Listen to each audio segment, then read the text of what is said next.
Now I think it's fair to say that many people have heard the tale of the Pendle Witches and the case and the trials that took place over 2 days back in August 1612. Well, we're here today at St Mary's in Gisburn on the hunt for one grave in particular of one of those witches.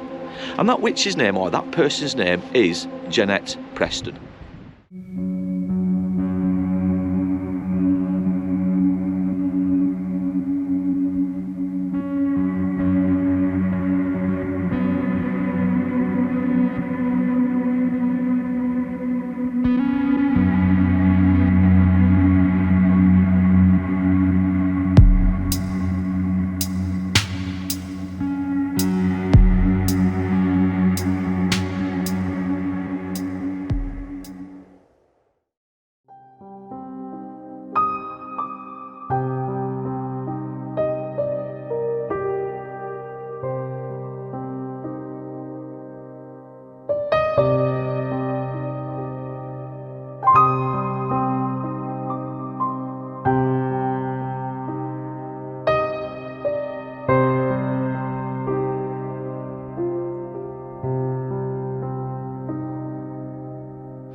Now, we've never been to St Mary's, and this is another bucket list moment for us.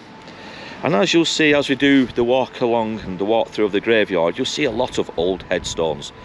And it's here in this ground where the grave of Jennet Preston is. And it's a special grave, and it's a unique grave in that, apparently from all accounts, it's made out of iron. Now normally, as you can see in front of us, a lot of these headstones are obviously stone. But for Jennet, it is made out of iron. And like I say, we'll look for her headstone now, and we'll tell the story of poor Jennet and how she became implicated with the story of the Pendle Witches back in 1612. So it was on the 6th of May 1612 when 12 people had made their way to a gathering at a place called Malkin Tower. Now, the 12 people there, they all knew each other. It was a Good Friday by all accounts. But where they met, Malkin Tower, nobody quite knows where that place is to this day. It's debatable as to its exact location. There's one or two stories, but nobody knows quite sure where it actually is. Now, some people seem to think that it could have been bulldozed and knocked to the ground after the events of the Pendle Witch Trials. And that was to stop people visiting that location and possibly being cursed. Because, like I said, back in 1612, you had stories of witchcraft, accusations and superstitions were rife. You know, fear was in the heart of these little villages and counties. So, yeah, so some people seem to think that place might have been bulldozed. But the events that took place in 1612, like I said, over 2 days, it would lead to the execution, and I think it might have been 10 innocent people. If that's wrong, I'll put it down below, or you guys comment down below, but I think 10 of the 12 were finally executed. One of them died while in prison at Lancaster Castle, and the other person, and whose today's story is about, Jennet Preston, well, she would actually be, well, she would be arrested, tried, and sadly executed over in York, and we'll get to that shortly.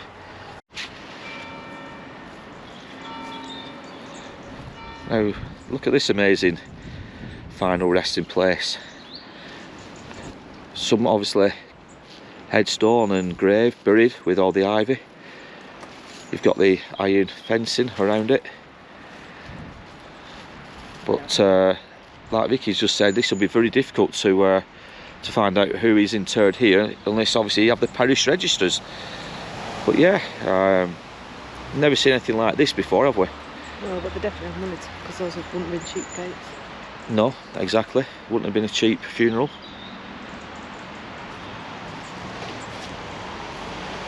I think it's actually nice though, the way the ivy's supported.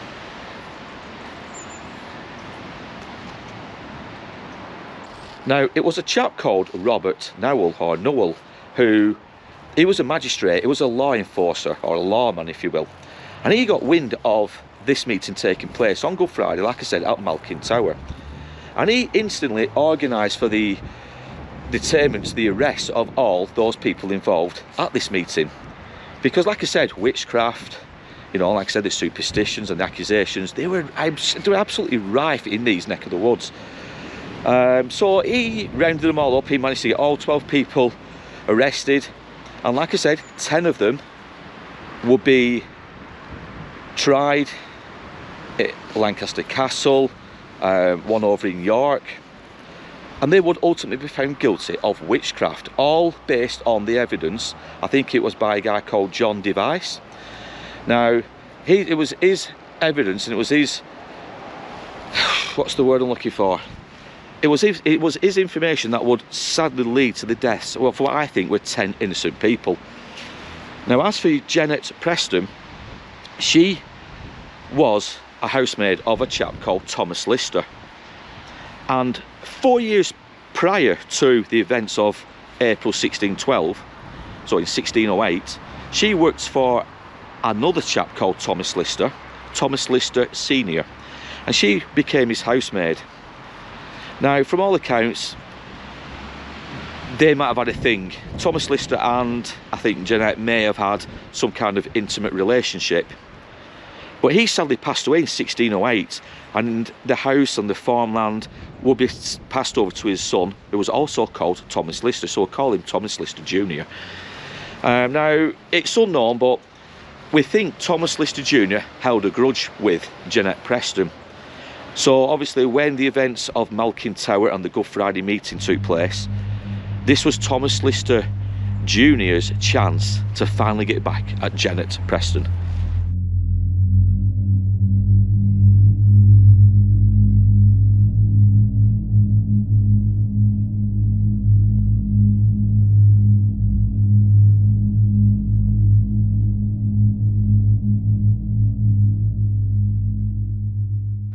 So inside the farmhouse over at Malkin Tower, like I said, I think there was 12 individuals whose names were Elizabeth Device, or commonly known as Elizabeth Demdike. You had Alice Nutter, Catherine Hewitt, John Bulcock, Jane Bulcock.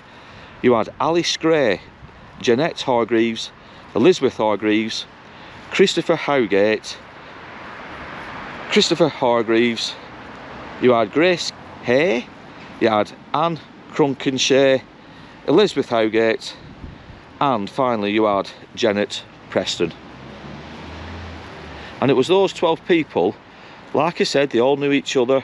Some of them, as you probably gathered from the names, were family relatives. And it was a Good Friday, so there was probably absolutely nothing untoward when it comes to why they were there. But like I said, this Robert Nowell, he got wind of it, and he thought it was a coven and they were plotting against people and making plans, and he instigated the immediate arrest of all 12 people. So this is the headstone in question,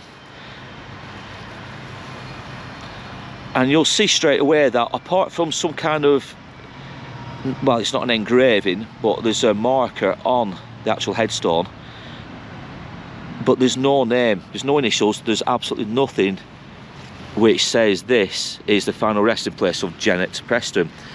But this has actually been put in place in remembrance of that poor lady.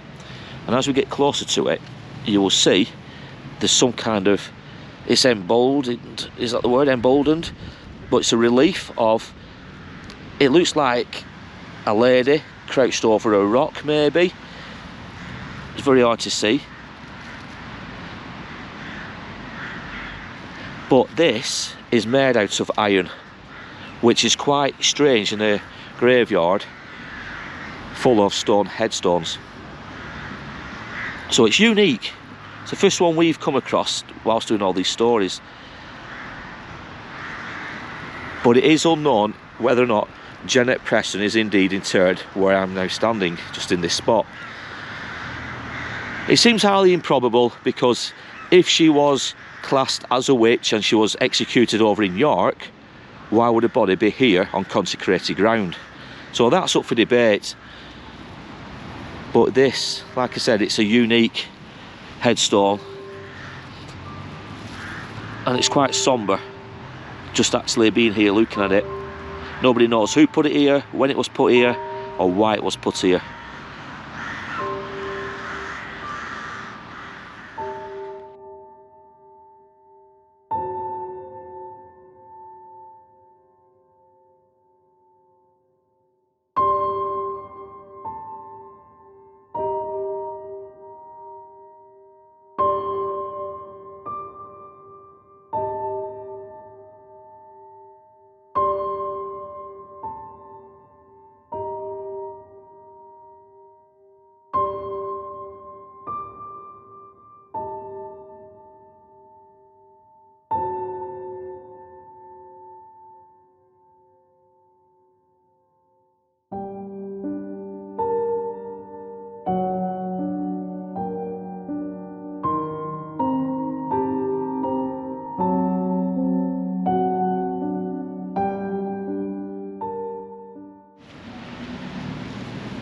So as we walk around the back of it, again, there's absolutely there's nothing on the back to suggest any names or who is actually here.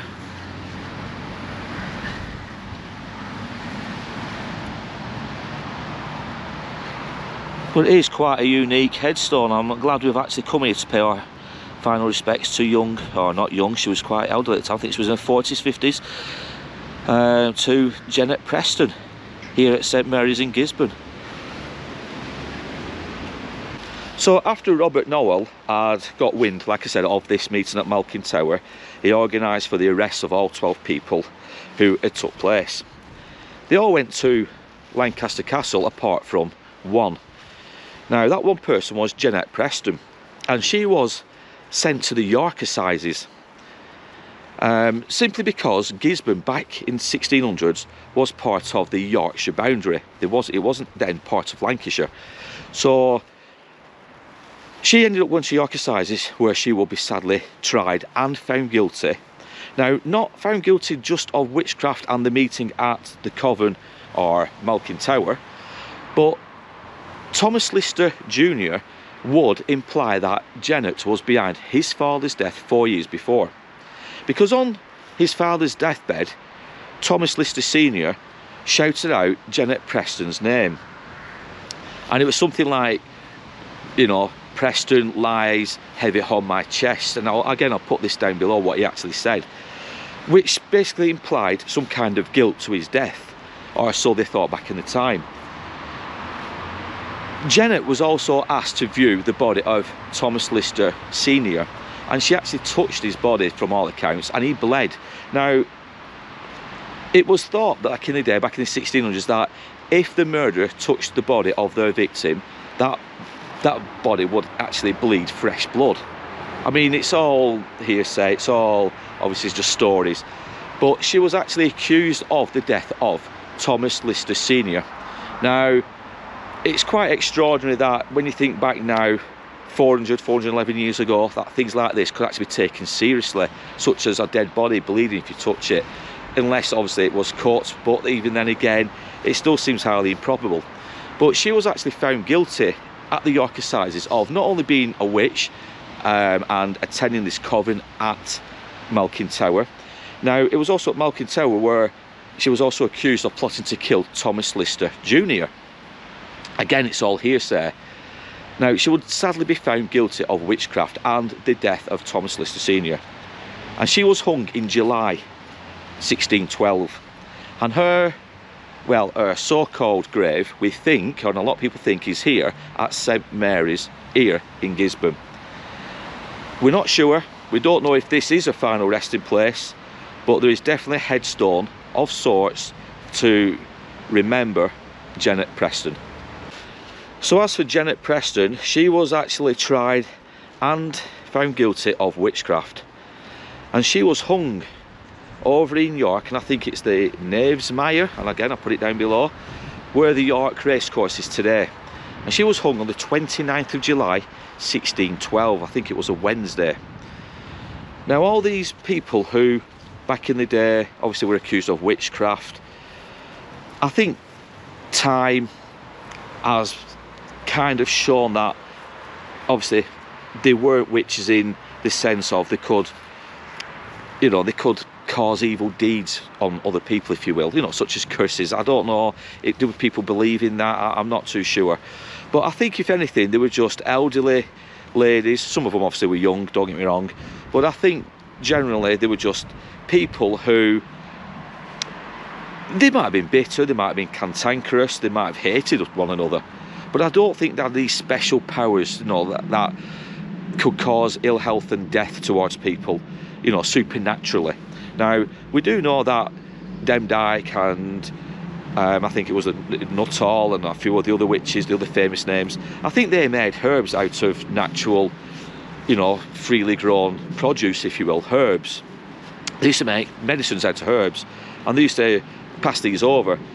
So one could argue and say the authorities were fearful of that because, you know, they were making potions, if you will. And all this thing with witchcraft exploded in, like I said, the 1600s, and none more so here in Gisburn and Pendle and the surrounding little areas and the villages. But other than that, I honestly don't think that these ladies had much influence when it came to the supernatural side of it.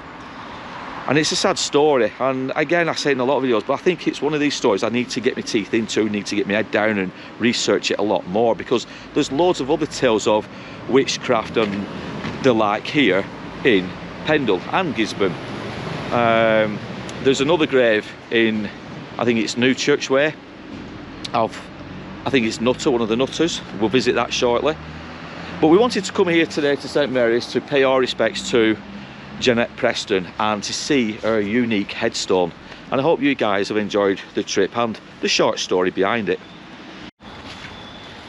Now, at the back end of the actual graveyard here at St Mary's, there's all these headstones, and they actually make like an environmental wall all the way around the perimeter of the graveyard, and it goes all the way around. But just looking at some of these, 1810, 1812, they are pre-Victorian. But some of the engravings, it's difficult to see because they are wet. I mean, today's a wet day, but some of the actual engravings, they really are something different. This one, for example, is on its side, but just look at the actual carving.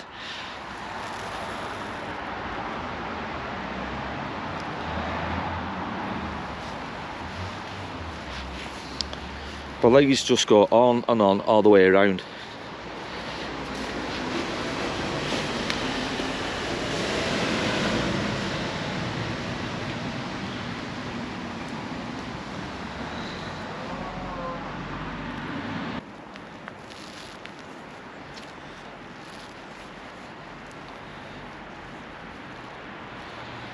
And as you can see, there's a lot of older headstones, again going back into the early 1800s. You got some which are obviously now starting to fall foul of the elements, which is a shame.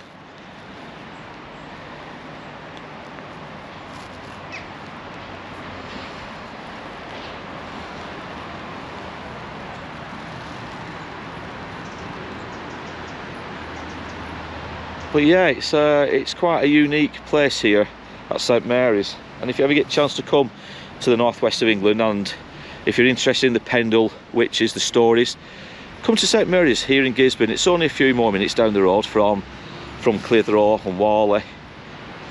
But yeah, you can pay your final respects to Jennet Preston, and if she is buried here, God bless her soul, because obviously she was just another innocent victim of the times, wasn't she? So as we leave St Mary's and the headstone of Jennet Preston behind, it's an idyllic spot, you know, it's peaceful, it's tranquil, it's beautiful.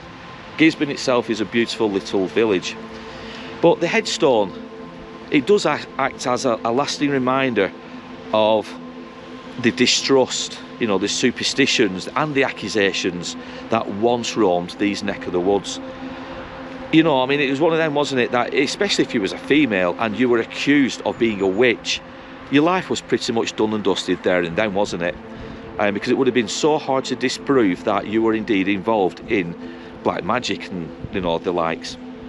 But the headstone does act as a poignant reminder of the horrible attitudes and the way the law looked at people who were accused of being witches. Now, I do hope you enjoyed this video. If you did, don't forget to give us a big thumbs up. Comment down below if you're interested in the Pendle Witch stories, because we can cover more of these throughout this year, throughout 2023. Don't forget to subscribe to the channel. There's always more videos coming weekly. We seem to be pushing more and more videos out, and we're trying to find different types of stories other than just murders. So do all those things, guys. Thumbs up, comment and subscribe. But in the meantime, as I always say, take care, look after yourselves, and we will be back soon with another tale from my dark but illustrious past. Take care, guys.